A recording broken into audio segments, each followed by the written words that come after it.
তো আজকে আমরা তিনজনে মিলে কিন্তু চলে গেছিলাম বেশ বড়সড় একটা মেলায়। এই উপলক্ষে গেছিলাম, তোমাদের কিন্তু সেটা এই ব্লগেই আমি শেয়ার করব। তো পুরো ব্লগটা তোমরা প্রথম থেকে দেখতে থাকো। আর গিয়ে কিন্তু অনেক অনেক খাওয়া দাওয়া করলাম, আর কে গেলাম, আর কি করলাম সবকিছু কিন্তু এই ব্লগেই থাকছে। আর এত কিছু জিনিসপত্র কিনলাম যে তার হাল তো পুরো খারাপ হয়ে গেল।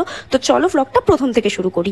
সন্ধেবেলায় রেডি হব বলে এই যে কুর্তি আর এই জিন্সটা নিয়েছিলাম পরবো বলে, আরও যা যা লাগে পারফিউম, ময়শ্চারাইজার সবকিছু কিন্তু নিয়ে গেলাম। আমি বেসিক্যালি অ্যালোভেরা জেল ছাড়া বেরোতেই পারি না, এগুলো সব নিয়ে আমি কিন্তু রেডি হব। এরকম ছোটখাটো মিনি ব্লগ দেখতে আমাদের চ্যানেলটা কিন্তু অবশ্যই সাবস্ক্রাইব করো। আর তোমরা কারা কারা কোথা থেকে ব্লগ দেখো সেটা কিন্তু আমাদের একটু জানিয়ে দিও, তারে কিন্তু আমরা বুঝতে পারবো। তো দেখো, ড্রেস কিন্তু আমার পরা হয়ে গেছিল, কিন্তু পরবর্তীকালে আমি কিন্তু আমার জিন্সটা চেঞ্জ করে নিয়েছিলাম আর আমি হালকা একটু সেজে নিলাম। অনেকদিন পর কিন্তু আমি আজকে কাজল পরেছি, আমাকে দেখতে কেমন লাগছে তোমরা কিন্তু অবশ্যই জানিও। তারপর গুটি গুটি পায়ে আমি কিন্তু বেরিয়ে গেছি। তো সেদিন কিন্তু ছিল শনিবার, তাই শনিবার উপলক্ষে আমাদের বাড়ির পাশের কালী মন্দিরটায় কিন্তু মায়ের পুজো হচ্ছিল, সেখানে আমি দাঁড়িয়ে কিছুক্ষণ দেখছিলাম। তারপর আমি কিন্তু অটোতে উঠে গেছি, তার সাথেও দেখা হয়ে গেছে। এখন আমরা যাচ্ছি আমাদের মেলার লোকেশনে। তো ও কিন্তু প্রথমে অটোর সামনেই বসেছিল, তো সামনে বসেও কিন্তু আমাকে খুব মিস করছিল, তাই জন্য কিন্তু আবার পিছনে আমার পাশে চলে এসছে, দেখো।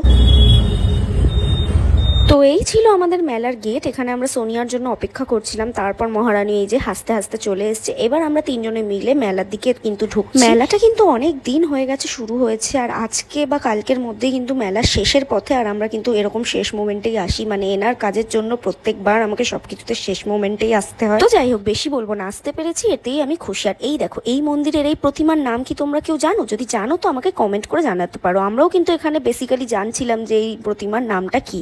আর এত খাবার দাবার দেখে আমি তো ভাবছি কোনটা খাবো। আরেকজন তো আজকে ক্যামেরাম্যান হয়েই রয়ে গেছে, তাই আমাকে বললো যে নে আমাকেও একটু ভিডিও করে দে, আমিও একটু হাঁটি। তারপর আমিও কিন্তু একটু ওর ছোট্ট একটা ক্লিপ নিয়ে নিলাম, যাতে কিন্তু খুব খুশি হয়েছে। আর এই দেখো, এই বাচ্চাদের গাড়িগুলোকে কিন্তু আমি এখনো খুব মিস করি, খুব চড়তে ইচ্ছে করে। যাই হোক, প্রথমে আমরা ফুচকা খেতেই দাঁড়িয়েছি, সোনিয়া খায়নি, আমরা দুজনেই খেয়েছিলাম, ওকে একটা খাইয়ে দিলাম। আর তোমরা কেউ একটা জিনিস খেয়াল করেছো যে আমার টিপটা ঘেটে গেছে? আমি কিন্তু বাড়ি এসে এডিট করতে করতে খেয়াল করেছিলাম, কেন জানি না আমার সাথেই এরকম হয়। এত ঘামছিলাম যে টিপটা আমার উঠেই গেছে। মেলাটার পজিশনটা কিন্তু খুব সুন্দর ছিল, মাঝখানে মন্দিরটা এবং দুদিক থেকে মেলা হয়েছে, খুবই বড় মেলা। আমরা কিন্তু ঘুরে প্রায় শেষ করতে পারছিলাম না। আর এই দেখো নাগরদোলনা, এটা চড়তে কিন্তু আমার খুব ভয় করে। আর তোমাদের কার কার ভাল লাগে সেটাও কিন্তু আমাকে কমেন্টে জানিও। আমরা কিন্তু চলে এসেছিলাম কানের সিলেক্ট করতে, যেটা আমরা সিলেক্ট করতেই পারছিলাম না, পরক্ষণে একটা করেছি।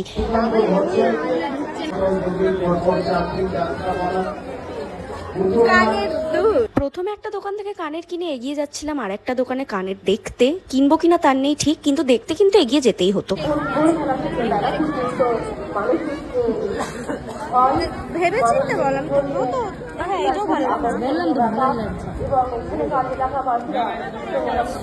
আর এই একজন রয়েছে আমার সাথে, একে যাই আমি চয়েস করে দিতে বলি সবসময় বলে যে তোর যেটা ভালো লাগছে, আর কখনো কখনো বলে যে দুটোই নিয়ে নে। আমি চয়েসের কথা বলছি আর সবসময় আমাকে এই করতে করতে রাগিয়ে দেয়। তারপর আমি এই কানেরটা সিলেক্ট করেছিলাম, দুই বান্ধবী আমরা একই কানের নিয়েছিলাম। আর দেখো, তারপর চলে এসেছি বোতল কিনতে। আমি কিন্তু কলেজ যাই, আর এখন কিন্তু গরম পড়েছে, আমার কিন্তু এই বোতলটা দেখেই পছন্দ হয়ে গেছিলো, তো এই বোতলটা আমি কিনে নিয়েছি। তারপর চলে এসেছি ব্যাগ কিনতে, আর এই ব্যাগটাও কিন্তু আমার এক দেখাতে বেশ পছন্দ হয়ে গেছিলো। তাও আমি খুব কনফিউজ ছিলাম, আমরা দুজনে আমাকে হেল্প করছে যে কোনটায় রীতিমতো আমাকে ভালো লাগবে বা কোনটা।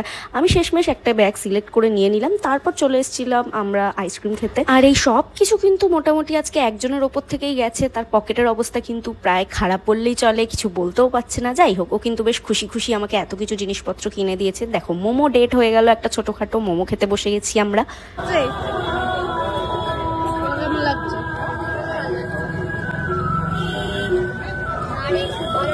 আমাকে এত কিছু কিনে দেওয়ার জন্য কিন্তু থ্যাংক ইউ, তাকে বলা হয়ে গেছে আমার। এখন আমরা বাড়ির উদ্দেশ্যে বেরিয়ে পড়ছি। ব্লগটা কেমন লাগলো অবশ্যই জানিও। আর তোমরা সবাই খুব ভালো থেকো, খুব শীঘ্রই আবার কোনো ব্লগে দেখা হচ্ছে। আজকের মতো টাটা।